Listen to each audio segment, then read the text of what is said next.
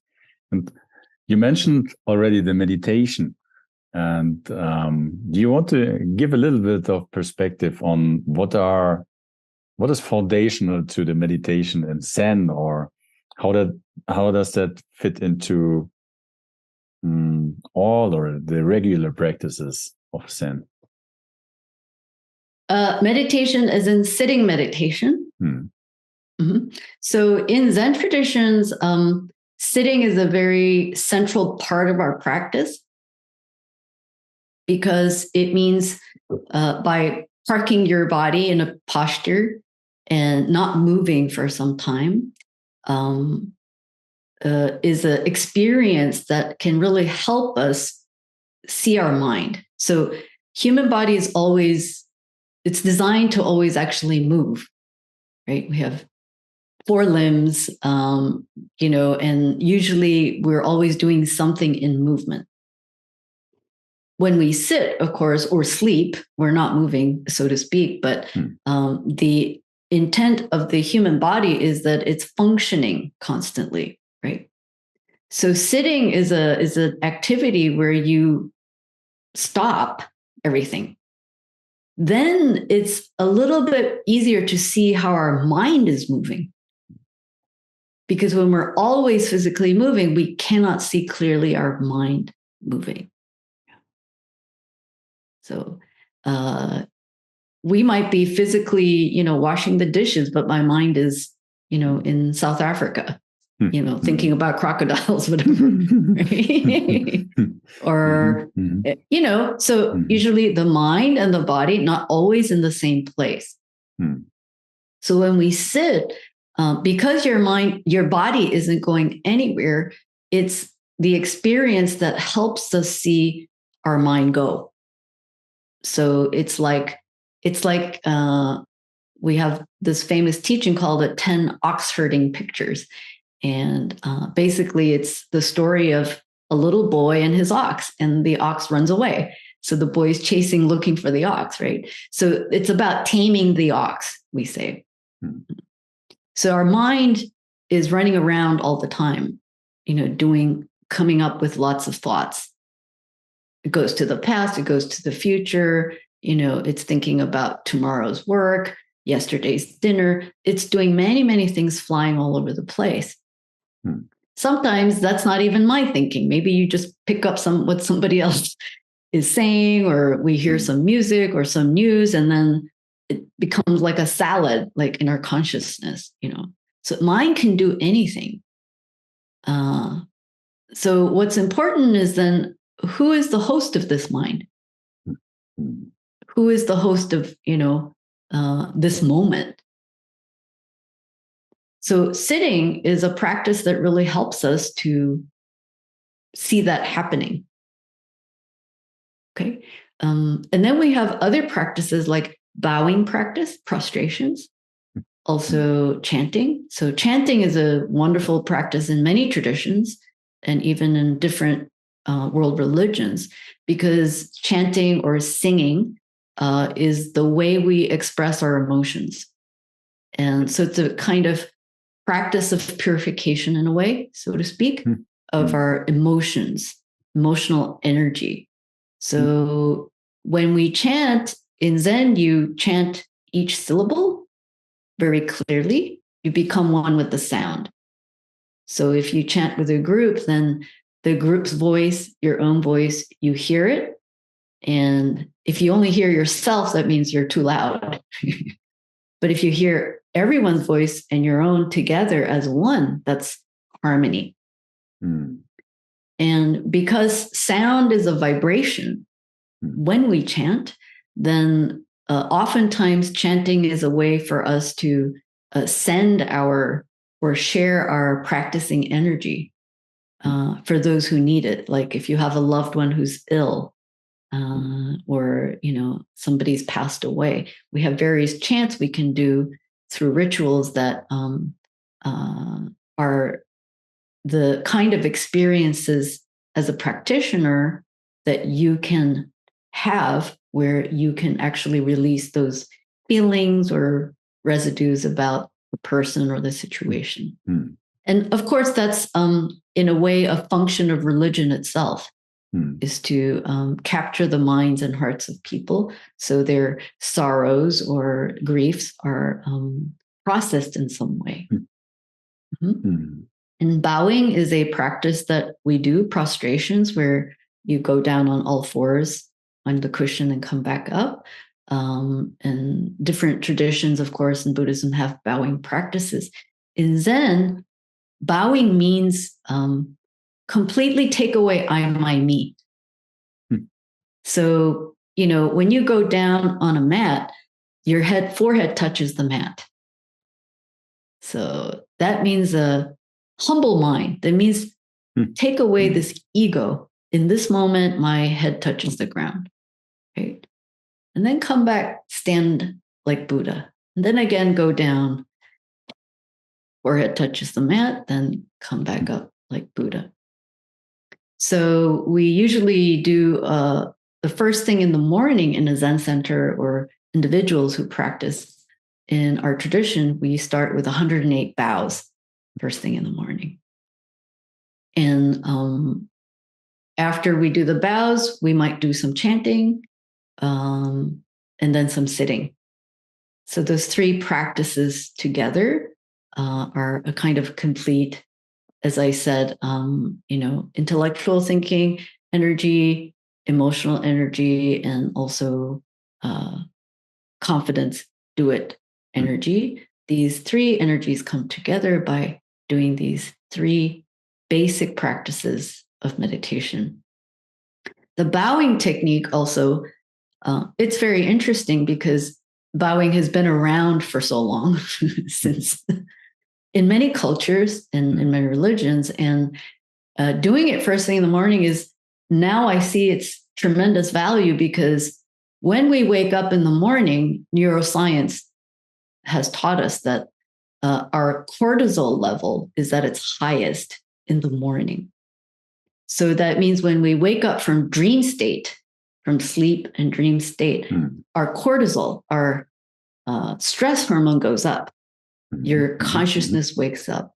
So we say then our karma is also strong in the morning. So you might feel groggy, but all those thoughts that are good or bad habits, they come up from our subconscious. So when strong karma appears, when, let's say, strong anger or strong emotions or depressed feelings, things like that appear, we always recommend bowing to people because it just starts get your body moving, right? It's like doing yoga or doing some exercise is usually greatly beneficial to move that energy.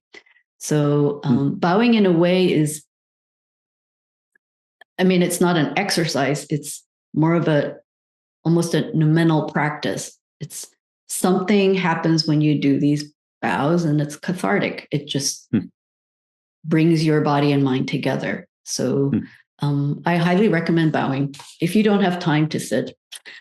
Yeah, thank you. Thank you for the invitation. Yeah. I will give that a try. Like, that's something I have not done so far in my life. Maybe it's time. Well, I would say, I can safely say bowing is the least attractive practice for many Westerners. Because it's also, in a way, another cultural hurdle. And I think what's valuable about bowing is when we really see the true meaning of it, of really letting go of our ego, letting go of our mind's attachment to this I. Yeah. So it's a good experience. Yeah, I'm sure. I will report on that one. And then if I may ask, there's also the practice of koans, right? Part of Zen. Where does that fit into the picture? Well, let me ask you, what's the sound of one hand clapping?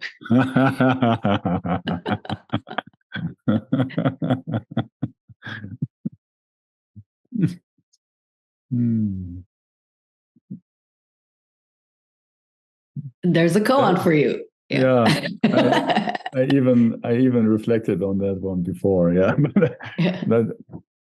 Shall I try to answer, or no? Well, you didn't have one, so time already passed. You missed the moment. Yeah. So koan is very simple. It's if you go to, I don't know, your favorite coffee shop, maybe you already have your favorite coffee all the time, right? If you drink coffee. I sometimes, do. Yes, I do. Yeah. Yeah. Sometimes I don't drink coffee myself. And sometimes I'll go to a coffee shop because I have to meet someone or whatever. And I'm like, what do I drink? Don't know. It's a koan. Whole world is, going through climate change. All these things are happening in the world. Do I fly? next month on this trip that somebody invited me to? Don't know. It's a koan. So a koan is our life, actually. It's not anything special. It's actually all those moments that come up in our life where we don't have an answer. Sometimes it's in the workplace, when, you thought you did the right thing, but your boss told you that you were terrible and you did the wrong thing, right? What is this? So Zen is like meeting the moment, meeting that situation with courage. That's what koan is. But many koans appeared in Zen tradition over time because in Zen history, originally, of course, most practitioners were monks in the monasteries in China or in Korea even. And so they have a very simple lifestyle. You just go to the monastery 3 months in the summer, 3 months in the winter, you just sit meditation and have this question, what am I? And then over the Zen history, there were periods where some great teachers realized, they need a little bit more push. They need something a little bit more. So koans appear to help the student become more sincere, become more introspective. So one wonderful koan I can share with you today is a very famous one in Zen tradition. It's called Namchun's Cat. So Zen Master Namchun was a very famous teacher. And he had a big monastery in China. And one side of the temple had 250 monks living there practicing. The other side, another building of 250 monks. So 500 monks came to practice study with him. Then they're sitting, every day, 10, 12 hours meditation, looking at the wall. You can imagine it can get kind of boring. No internet, no TV at that time. Even their life is very simple. So then this question, or when we sit, of course, then many things appear in our mind. Then your desire, your anger, your ignorance can make many, many things. Right? So all kinds of interesting things appear. So what happened? There was a cat in the temple. And some of these monks, they start playing with the cat. They love this cat. So the monks from both wings, they start playing with the cat and then they start fighting. This is our cat. No, this is our cat. We have to have him today. No, this is our cat. So become problem in the temple. Then Namchun, he realized what was happening. And one day he called everybody out to the courtyard. And the assembly got gathered. Then he took out his precept knife. So precept knife is a knife that a Zen teacher or a monk, head monk of the temple will carry around, because when the monks get ordained, they use a knife in those days to shave their heads. So it's a symbolic tool. He pulled out the knife. He pulled the cat up.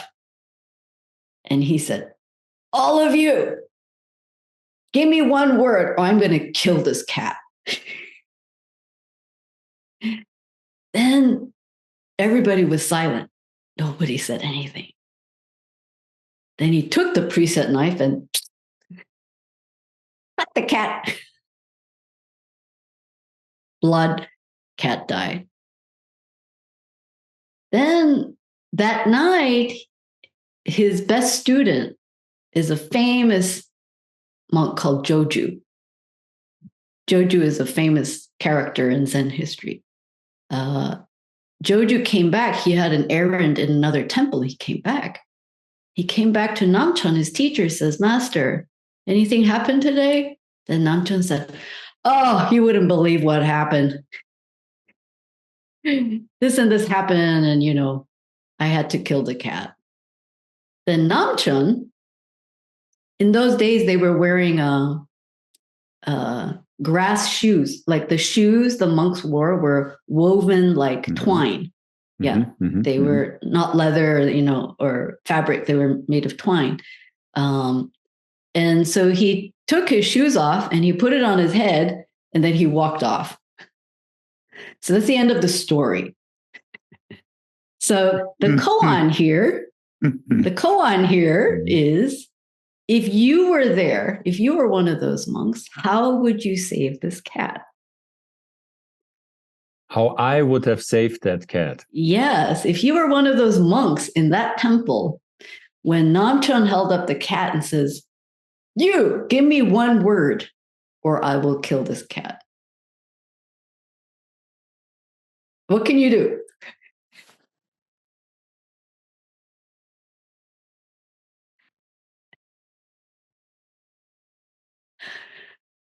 Are you laughing? The cat is dead. No, I'm not laughing. I'm crying.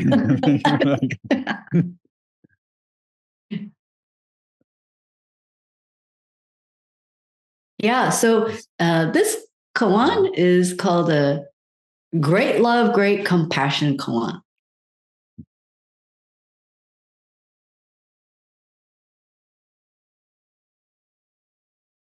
So if you get that, if you attain it, this is a wonderful, wonderful experience of our life you can use. Okay. So koans are not special. They appeared actually in everyday life situations like that. Okay. And even nowadays, a koan can be invented in the interview room by the teacher. Yeah. Sometimes even a student can bring the koan. So one great koan in our school is actually from a young child. So many years ago, when our teacher, Zen Master Sung-san, was teaching in Paris at our Zen center there at the time, there was a man who was coming to practice there, a Frenchman. And he was coming for interviews. And then one day, he came to Zen Master Sung-san and said, "I have a problem. My daughter, who's maybe 6 or 7 at the time, I don't remember, she always asks me after I come back from the Zen Center, 'What did you learn there, Daddy?' And he would say, 'Oh, today Zen Master Sung-san gave this kind of talk, and he talked about, cause and effect or whatever.' He would always tell his daughter what he learned and what he did. And so then one day, he told his daughter about the koan interviews, I guess, and how the teacher asked him, what is Buddha, things like that. And then one day he and his daughter were walking, and the daughter said to him, "Daddy, why is the sky blue?" And the father had no answer because it was a koan to him. He got a don't know. So he came back and said to Zen Master Sung-san, "My daughter is a Zen master because she asked me a koan I couldn't answer. Why is the sky blue?" So Zen Master Sung-san laughed and said, "She's a great Zen student." So why is the sky blue became a classic koan in the quantum tradition. Okay. So most of these so-called koan questions are not questions that can be answered logically. You don't have a logical answer to it. Okay. It's before thinking. So before logic. So that means we are looking inside to our deeper wisdom. So if we can experience a moment of before thinking, okay, when your mind doesn't hold some opinion, some like or dislike, okay, some concept. And we actually experience it all the time, but we lose it or we forget. And we immediately, as you said, we clutch to some concept or knowing something which gives us a false sense of security because that's all we know. But actually, it's a limitation because we hold on to what we know and it doesn't leave room for don't know. So koans are a technique to help us return to that before thinking experience, which you can have on your cushion or in your daily life in any situation. And the interview room is a kind of safe place, a setup to help you train that, right?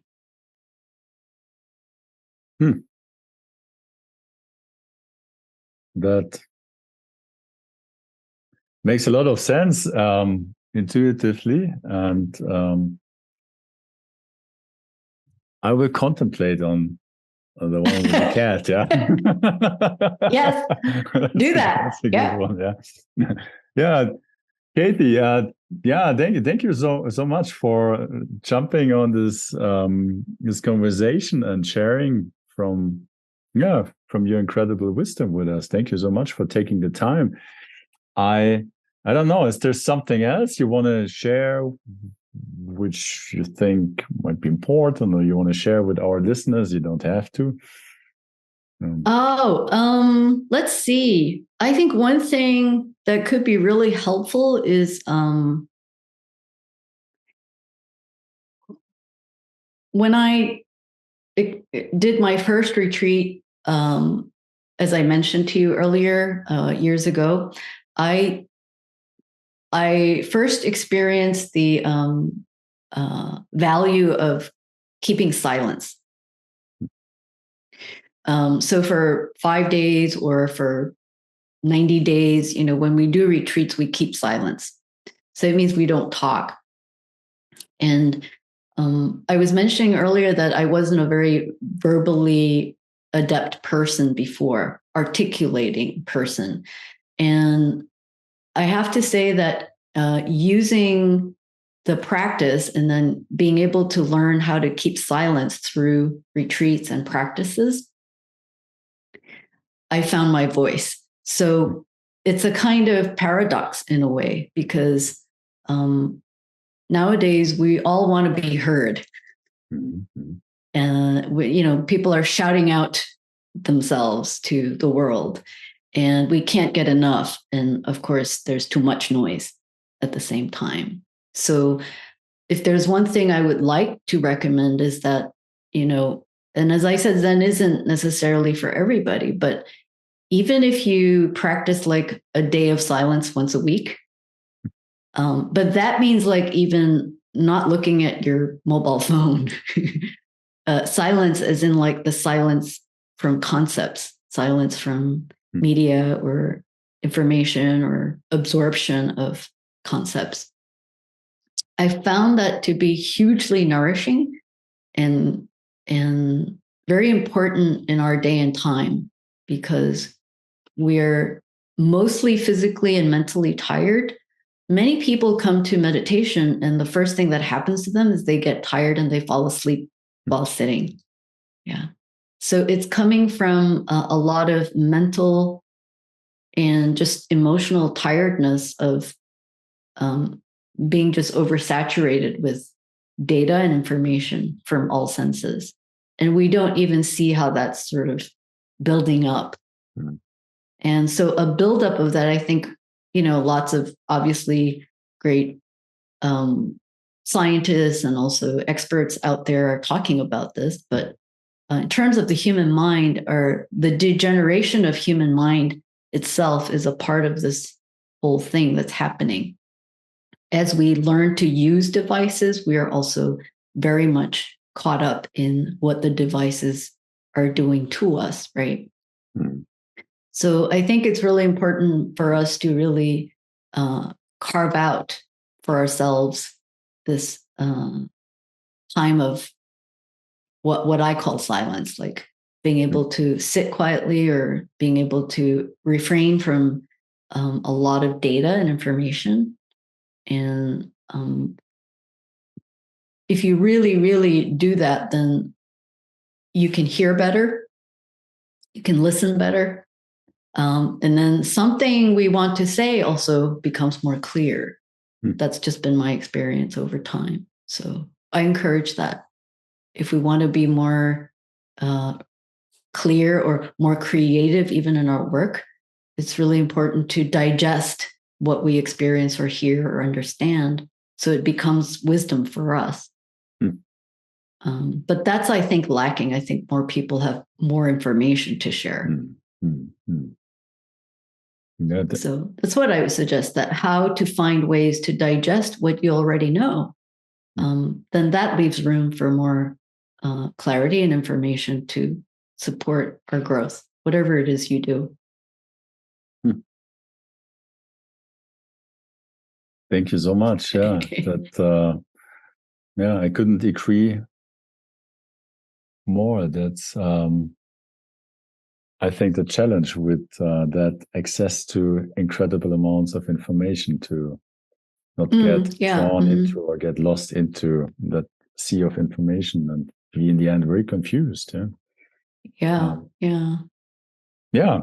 Katie, thank you so much for my pleasure. The wisdom you shared with us. Yeah, it was a very helpful, you're too kind. Interesting insight into the world of Zen. Thank you so much. Yeah, my pleasure. Thank you for having me, and even for listening and being curious about it. Oh yeah, absolutely. It was my true joy. And of course, also to everybody who's listening and watching this, thank you so much for your curiosity. I wish you all the best and look forward to the next episode. Yeah. Okay. Thank you so much.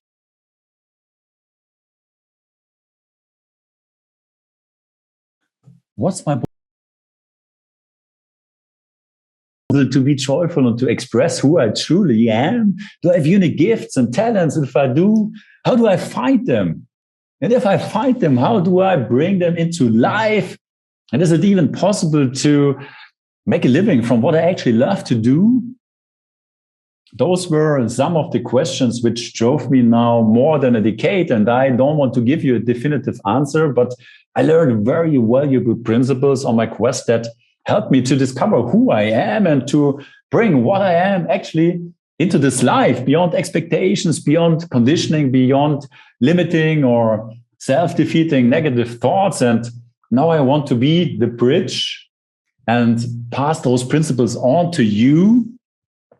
And not only remind you with my words, but actually enable you to discover and experience that for yourself, real self-discovery, that you are a wonderfully creative being, a genius in the truest sense of the word, and you have the potential and the possibility to unfold what is actually in you and set yourself creatively free. This is my mission. Very important, please don't believe my words or possibly your own skeptical thoughts, but check it out, experience it for yourself, and take part in our next seminar, Structural Creativity. More information here. I'm really looking forward to set your creativity free.